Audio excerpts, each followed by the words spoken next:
Hi, hello everyone. My name is Ahis Anthony. Welcome to the FootyWit podcast, the latest transfer news episode. And I'm not here alone. I'm here with Okwe and Chimamaka. Say hello, guys. Hi everyone. Hi everyone. Hello guys, back. Hello guys. Yes. Good to be back again. EPL started last week. We saw the results of the matches that went down. Arsenal winning, Chelsea winning, Liverpool also winning, scraping through.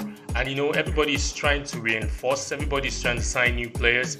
We've seen or we've heard in the past few weeks players that has joined the top 6 of the top 8. Leicester City they've signed. Tottenham too, they're making a bit of a signing, and they're in the news as well. We'll be discussing them today. Liverpool as well. Arsenal, Chelsea spending over £200 million. Lampard, we're coming for you. If you don't make results, if you don't get anything out of those guys, we're coming for you. But what are we discussing today? We're discussing Liverpool. Liverpool is in the news. Thiago Alcantara signing for Liverpool for £25 million. Age 29. Guys, let's hit it straight up.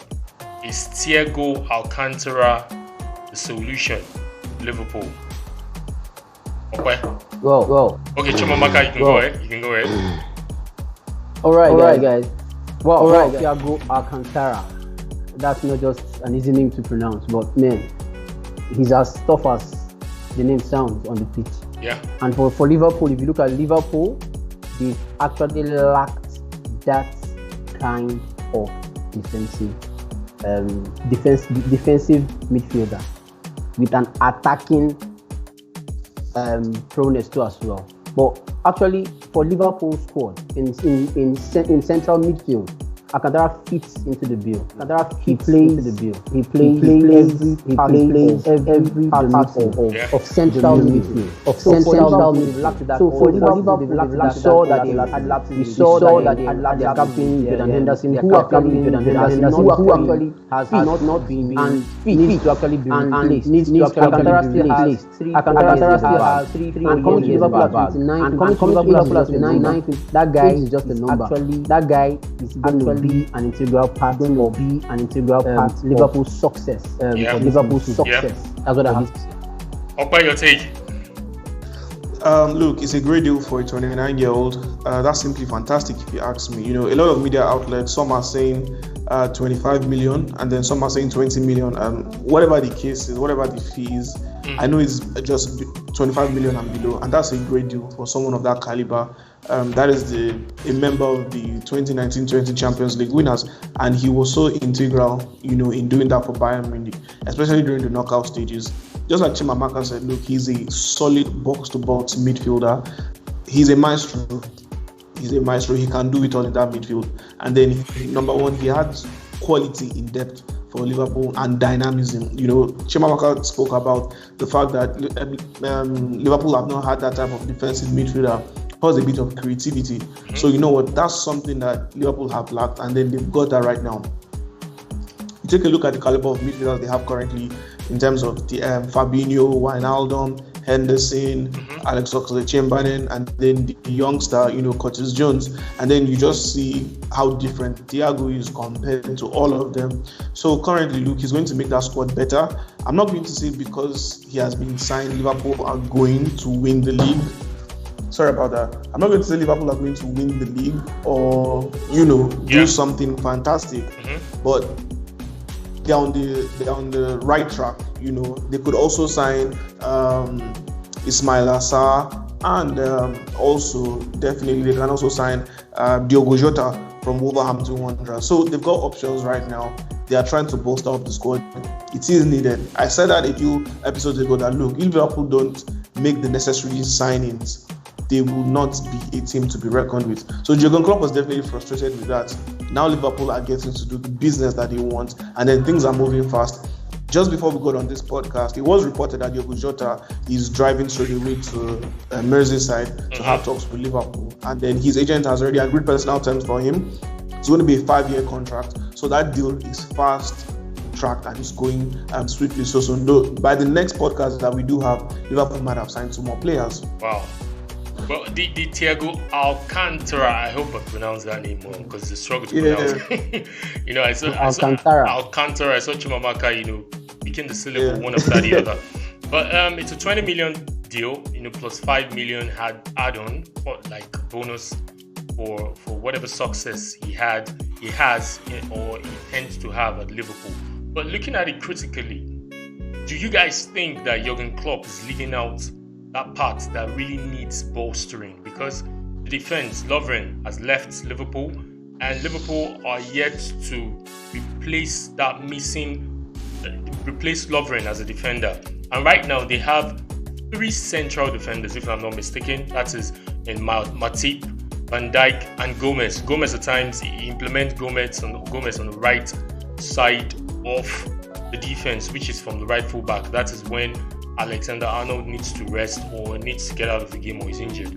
But don't you guys think it's a worry for Liverpool not bolstering that part of the team? Chimamaka? Yeah, I would say with Lovren, who has left, if you look at all through last season, he was actually a squad player. He was more of a squad player than an integral part of the starting 11 for Jurgen Klopp last season. So I don't think they will be missing him. And with what you said about central defense, they have 3 central defenders.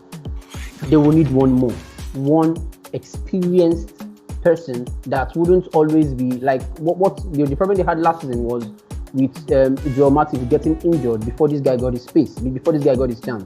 Gomez got his chance and had to fight, as in he fought for his shirt and retained his shirt all through last season. So what they will need now is more competition in central defense, which I believe Klopp should be going on out to get a central defender of the calibers of the likes of Van Dijk. He might not get somebody in his frame though, but he'll get somebody close to that. But I believe with an addition in central defense for Liverpool, they are good to go for the season because they haven't let out their integral, their starting 11 for the season. They have their complete squad that did the Champions League and came back and did the Premier League. So all they need to do is actually infuse 1 or 2 more players who are experienced. Now they've been able to get Thiago Alcantara, which to me is if I should rate it, one of the best buys of the season. So if they can get Alcantara and get somebody else who is going to fill in for the central defense, I believe they have no problem. They can go all out to win the league. Some episodes back when we did our predictions for the season, I didn't list Liverpool in my top 4. Why? Because I didn't see their activities in the market. But if with the likes of Thiago Alcantara coming into a Liverpool, an already made Liverpool squad, just to come and add more depth to it, then I will tip them to actually retain the EPL. Yeah, sorry just to cut you. Do you think 4 central defenders is enough to execute an entire season? Remember, this time around, the games will be coming in thick and fast. There is the EPL, there is the Champions League, there will be in the FA Cup, there will be in the Carabao Cup. 4 different competition. Do you think 4 central defenders are enough? Yeah, 4 central defenders for any team is massive. Because first, let's not forget the coach will also have to consider giving playing time to each players, and he cannot satisfy every player. Let's not forget that. So now the only way he's going to judge that is by their trainings, the performances on the training that will give them a starting shirt. If you are on training and you don't give what the coach actually wants, he's going to drop you. So 4 is okay, it's solid enough for any top team in the world. 4 central defenders, man, that's massive for any team. So that's my take. What was your take on Liverpool not fixing that part of the team, the defense, instead of looking at bringing in more attacking-minded players? Well, I don't think of it as a case of having 4 central defenders. I think of it as a case of what options do you have in central defense. If you take a look at the first team currently right now, they've got Virgil van Dijk, they've got Joel Matip, they've got Joe Gomez, and also they've got Fabinho. Fabinho can be an effective centre-back. Do you think so? Yeah, definitely. I do think so. Last season, we saw it many times. when Liverpool were trying to attack so often, you see a situation whereby Fabinho drops in and becomes one of the three central defenders. So you have Fabinho either in the center or on the right, and then you have Joe Gomez in the middle or Matip in the middle, and then Van Dijk is the left-sided centre back, and Van Dijk is closer to Andy Robertson, as the case may be. So definitely, look, Fabinho is an option to be there. Now, I do believe that they need to sign another central defender. Why is that? Because today they sold one of their promising youngsters in Hunes. The German was sold to a championship club, and now they've got another young guy, Van den Berg. So far, so good. In the preseason matches, he was very solid. He was very good, and I think that's someone who will be in contention for first team action. I will definitely get a run of games, probably in the FA Cup and then the Carabao Cup. Nevertheless, he does need a partner. He needs an effective partner. Honestly, if West Brom didn't sign Branislav Ivanovic, I would have thought to myself that, Branislav Ivanovic would be a good fit. That's someone who has so much experience and can be a good cover. Mm-hmm. However, for the last two transfer windows, many people don't know this, but then Liverpool have been linked with the Ivorian Yakonam Jene, exactly. He currently plays for Getafe. He's 27 years old and he's a solid central defender. So if they can get him now for good money, Getafe is selling, they need money, they need to get more young players into the squad. That'll be a good piece of business, both for Liverpool, both for Getafe. However, we know that Jurgen Klopp has his certain mold of players that he likes and that he wants in his team. He has done so well for Liverpool that currently he has the freelance option of choosing the types of players that he wants, because so far so good, it has worked for him. So definitely the club believe him, they believe in his options, they believe in the types of players that he does want. So if Jurgen Klopp on his own and his scouting system have identified one or two players who they feel are necessary to be in the squad, they will go for that player. So who is going to be the next central defender at Liverpool? We don't know. Only time will tell. Okay, so just to round off on this Thiago Alcantara's deal, I want to get just in a few seconds, what impact do you feel this guy would really have on Liverpool's style of play on the pitch? We've seen Liverpool played this past 2 seasons. We know the kind of game they play. Their style of play is to utilize the wing backs in Trent Alexander-Arnold and also Robertson. Now, Thiago Alcantara coming into the fore, we know who is going to suffer for that, which is Wijnaldum. We know already. We know he's going to suffer for that. But just a quick one. What impact do you see this guy really bringing into the Liverpool squad? Well, for Thiago Alcantara into any team, any squad that guy fits into, he's going to be a boss in the midfield. He's got it all. He's played on all fronts. Let's not forget he's an European champion already. Yeah. So he has it all. He has a very, very, very solid CV. So even him being infused into Liverpool squad has added more depth, has added more flair, has added more ideas, has added more options for Liverpool. I believe this guy, to me, in my opinion, has actually been the best signing for an English team this season. So Liverpool should take it up from there. They've got the best. Okay. Yeah, I take you back to one word that I used to describe him: dynamism. If you take a look at the Liverpool midfielders, how many players used to give Liverpool the option of going straight to the middle? The only person was Alex Oxlade-Chamberlain, and sadly Chamberlain has a terrible injury record. Now that they've got Thiago, they can now have more tactical approaches to certain games. They can now play through the middle because Thiago offers that. Then you will see more link-up play between the midfielders and the attackers. So look, someone like Salah now should just be thanking his gods that there is someone who is going to be providing him with beautiful meals. That's what I'll just call them, beautiful meals. Same thing with Mane. Mane, who loves to run. Look, Thiago is the perfect person for Mane. One thing about Thiago is that he knows how to think like an attacker. He knows how to think like a midfielder. He knows how to think like a defender. Yeah. So he makes things easy for his teammates. That's why his teammates love him so much. That's why you saw so much of an output from the Bayern Munich players, because they know the type of player that they are losing. They know what they are losing. So definitely, Thiago is going to make his teammates feel so good and comfortable on the pitch. And I think now Roberto Firmino rather, would not have so much work to do in terms of tracking back. Yeah. True. So he can at least rest for a bit and focus on his finishing. He needs to do a whole lot better. His goal scoring record at Anfield is terrible. And then his recent goal scoring record in terms of games is terrible as well. He needs to up that. If not, he could be placed on the bench. You can see Takumi Minamino playing a whole lot more. We've seen Divock Origi play a whole lot more. And also Harvey Elliott, 16 years old, but trust me, that guy is talented. Klopp believes in him. His teammates also believe in him. So Firmino needs to up his game. But now with Thiago around, look, he's going to do great. In terms of the numbers, you might not see Thiago there in terms of goals scored or assists made. But then if you go into intricate details and you talk about chances created, you talk about distance covered, you talk about successful passes, you talk about accuracy, that's where you will see Thiago. You talk about most completed tackles, you talk about completed dribbles, that's where you will see Thiago. He is that good of a technical player. We can't wait. We just can't wait to see Liverpool. We hope, well, because we know he has been training with Bayern Munich for the pre-season, starting of the German Bundesliga. So we hope to see him play against Chelsea. Chimamaka, don't get scared. I know you're a Chelsea fan. Oh.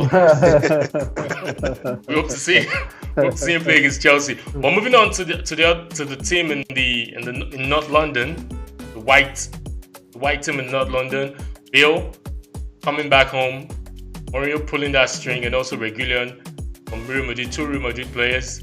We saw Bale coming in. We don't know. I don't know. I was trying to follow up on the story, but we didn't really hear much of Reguilon. But we've heard about Bale. He's ready to come in. Tottenham will be paying £250,000 per week, paying part of the salary he earns at Real Madrid. The top 8, I call them the top 8. I don't call them the top 6 anymore. The top 8, they are reinforcing big time. This season is going to be interesting. What's your take? Guys, what's your take on this Bale coming back home to Tottenham?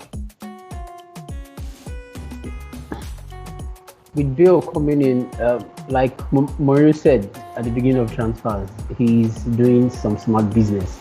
Well, with Bale coming in, with Bale coming in is another smart business. But the truth there is, with what Bale has, yes, he's very experienced. He's a ball playing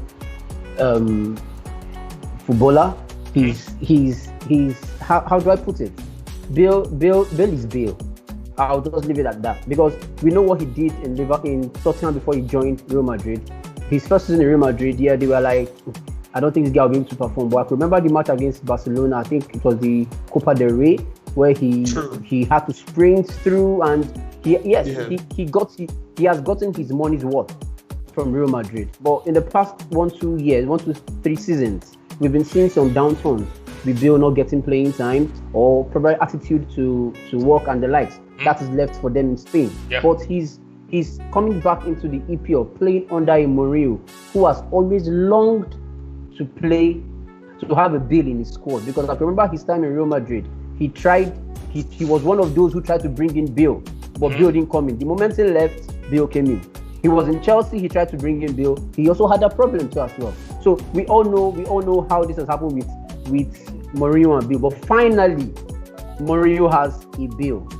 And Bale is going to add so much to a Tottenham squad, which we believe, or we who analyze football, we believe that Tottenham should have gone farther than they are presently.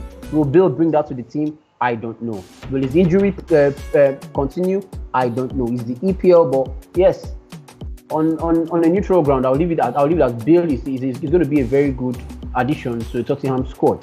Well, tactically, things will change.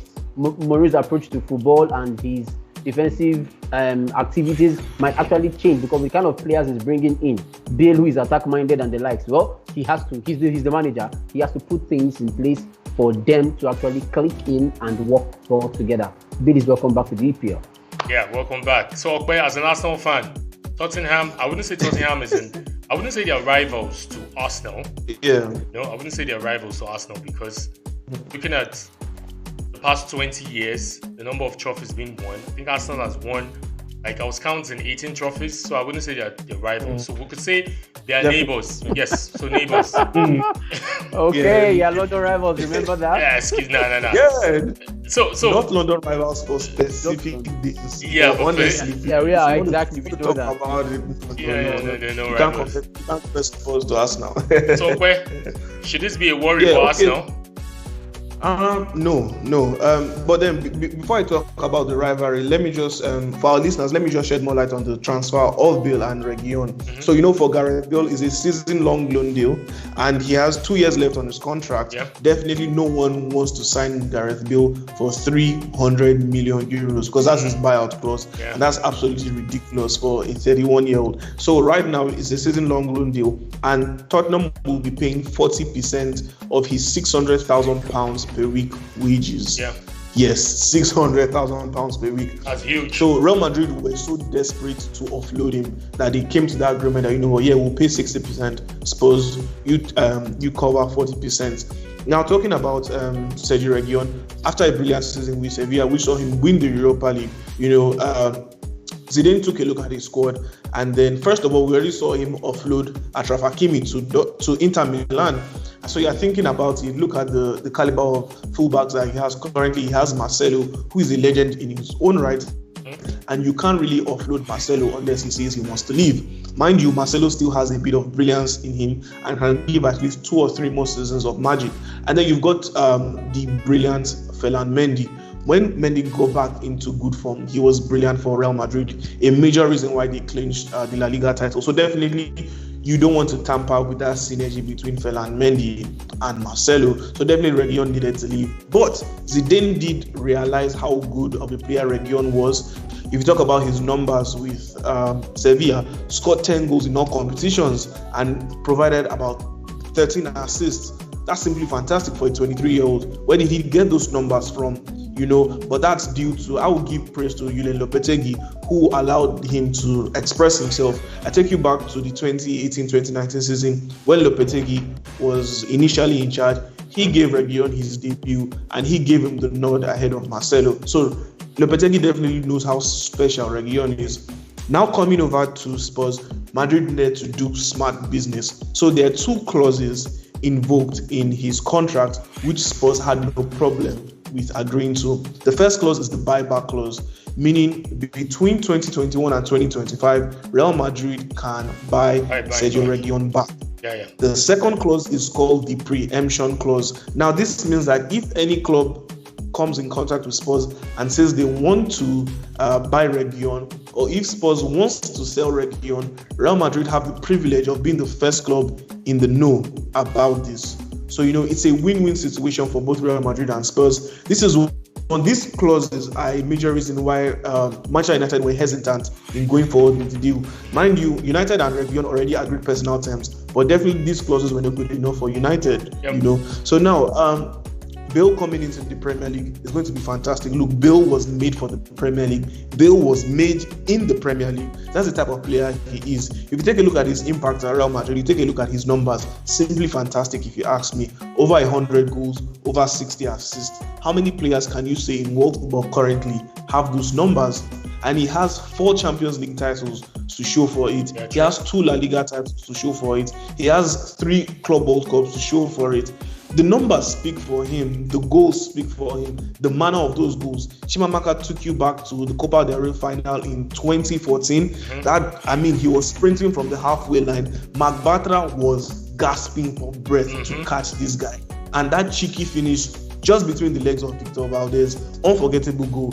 I take you back to the Champions League final, 2017-2018 Champions League final. Those 2 goals against L'Oreal Carrier, the overhead kick, which got Zidane, clapping his fingers in the air and putting his hand on his bald head, and he's like, what a... And then look, there are so many things that has contributed to Madrid. You take a look at this combination with Ronaldo and Benzema. The number that the 3 of them put together up against MSN of Barcelona, simply fantastic as well. So look, the injury worries have always been a problem for Bale. And because Madrid were just so reliant on him, they always rushed him back into action. A lot of clubs forget that these players are, first of all, human beings.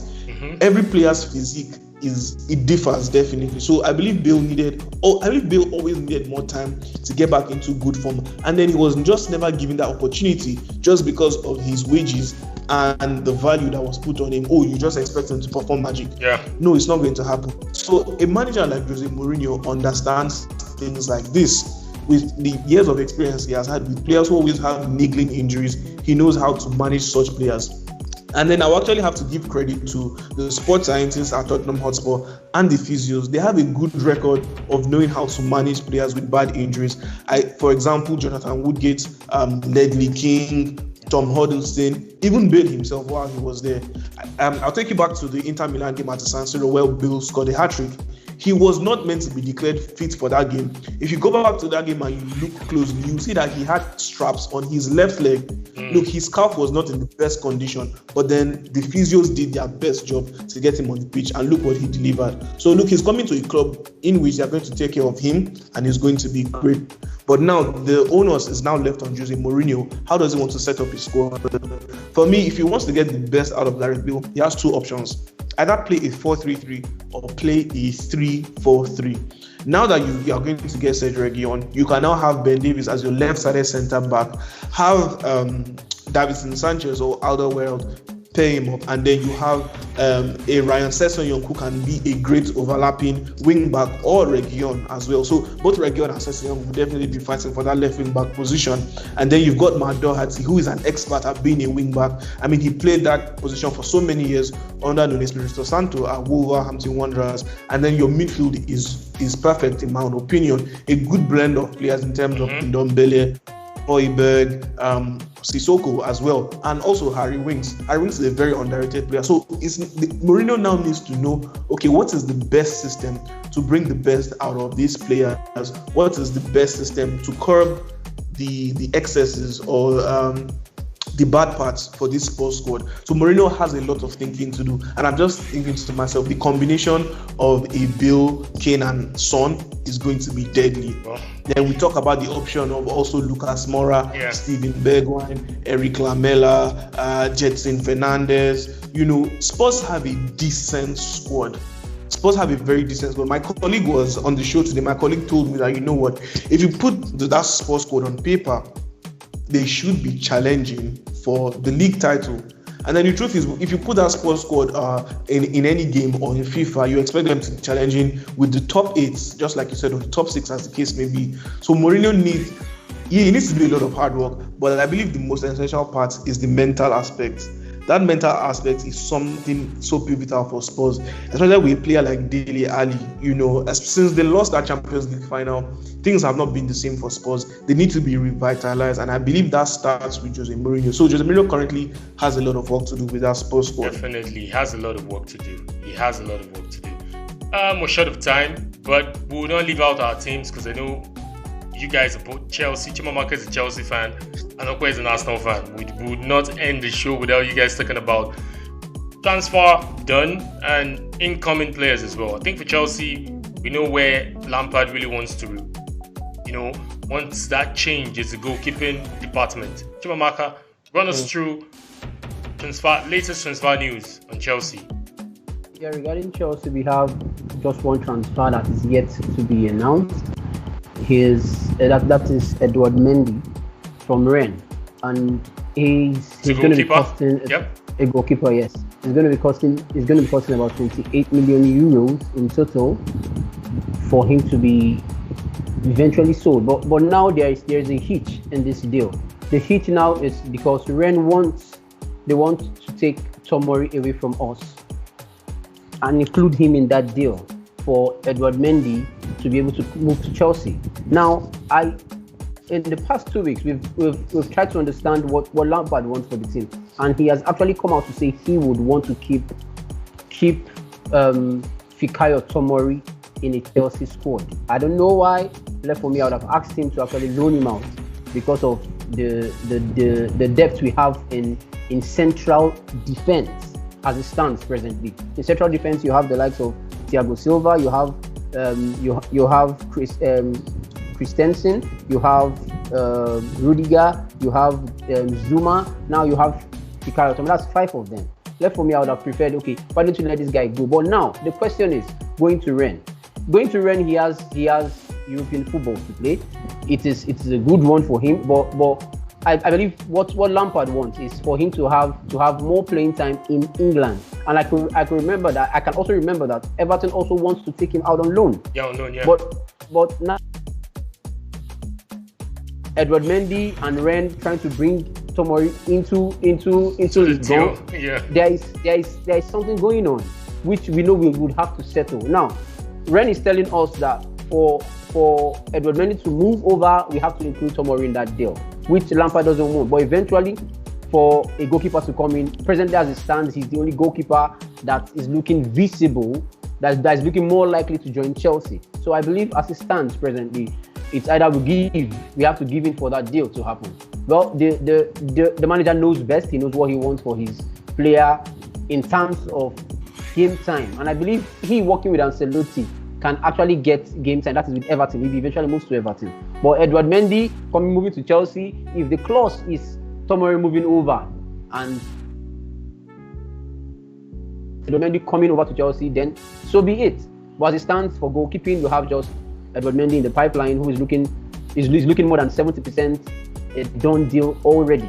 So aside that, we're also looking to bring in Declan Rice. But what Chelsea is looking for is for Declan Rice to actually push, more like try to tender a transfer request so that Chelsea can pounce on it. But Declan Rice is trying to be, yes, he's being loyal to West Ham United, who have kept him since age 14 and has believed in his abilities. Well, that's football for you. If the price is right, the player will move. Wow. So, Okwe, just in 2 minutes, give us the latest updates on Arsenal.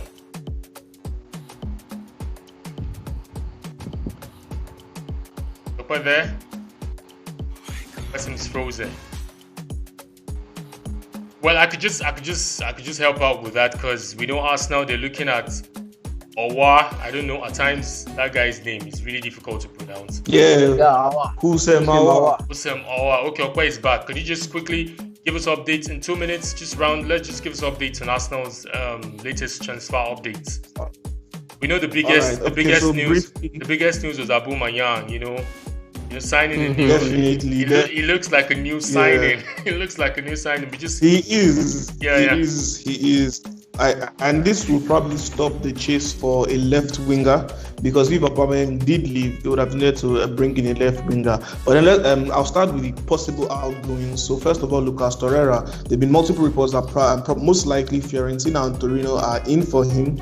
Also, Socrates Papastopoulos might be going to Napoli, but then the likes of Mustafi would stay because currently he is injured. But then I'm talking about incomings from the goalkeeping position. We know that Emiliano Martinez also left, and then Arsenal have taken a look at, first of all, Brentford's goalkeeper David Raya, but then Brentford don't want to sell him outrightly now. Even if they had to sell, they want Raya to be loaned back to them for this season, and Arsenal is not content with that because they need him immediately. And then the most likely signing will be the Icelandic goalkeeper Rúnar Alex Rúnarsson. Actually, yeah, that's his name, Rúnar Alex Rúnarsson. So he's a goalkeeper for Dion, and it's going to be an easy deal for Arsenal. He's not going to cost more than £2 million, and that'll be an easy deal. So I believe it's just left to Arsenal to make a pick, either to continue to make it, or rather give Brentford a better offer to bring David Raya, because David Raya is 25 and he's more experienced. He knows about the English game compared to Rúnar Gunnarsson. Okay, and then also the two major signings that everyone believes Arsenal needs, and hopefully Arsenal would get across it eventually, is number one, Houssem Aouar of Olympique Lyonnais. 22 years old, fantastic midfielder. He's a good creator. He has decent numbers in the Champions League over the last 2 seasons. Only Angel Di Maria, Neymar, Messi, and also Philippe Coutinho have better numbers than him in terms of assists in the Champions League. So that just tells you a lot about him. And then we've seen him with over the close to the knockout stages.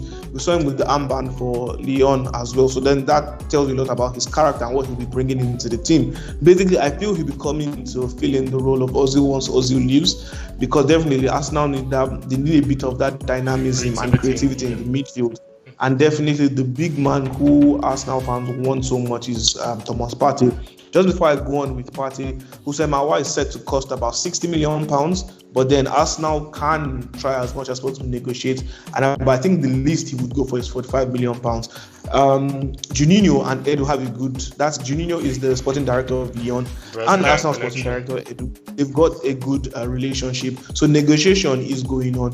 Juninho has confirmed the fact that both Edu and Arteta have spoken to him about Aouar. Arteta is very much interested, but then nothing has been made so far. So definitely, if Arsenal are able to get some players out, they will be able to fund the transfer of Houssem Aouar. And then obviously Thomas Partey, Arsenal just need that steal. We need that Patrick Vieira mold type of player. And just like I've said before, since Alexander Song left in 2013, or rather in 2012, Arsenal have not had a solid defensive midfielder, in my own opinion. You need that type of player that can basically do everything. But Partey is that steel. Partey is that glue that will make things work for Arsenal. He's going to be the link between the defense and the midfield. He's going to be the link between the attacking trio and the midfield. Kudos to Ceballos, Xhaka and El Nani. So far from what I've seen this season, they are trying their best to continue to give that link. But those players don't necessarily have that engine in them. They don't necessarily have the wherewithal to do that for 90 minutes consistently. Thomas Partey is a machine on his own. We need him at Arsenal. We need him desperately. So hopefully we get that deal done before the end of the transfer window. Okay, man.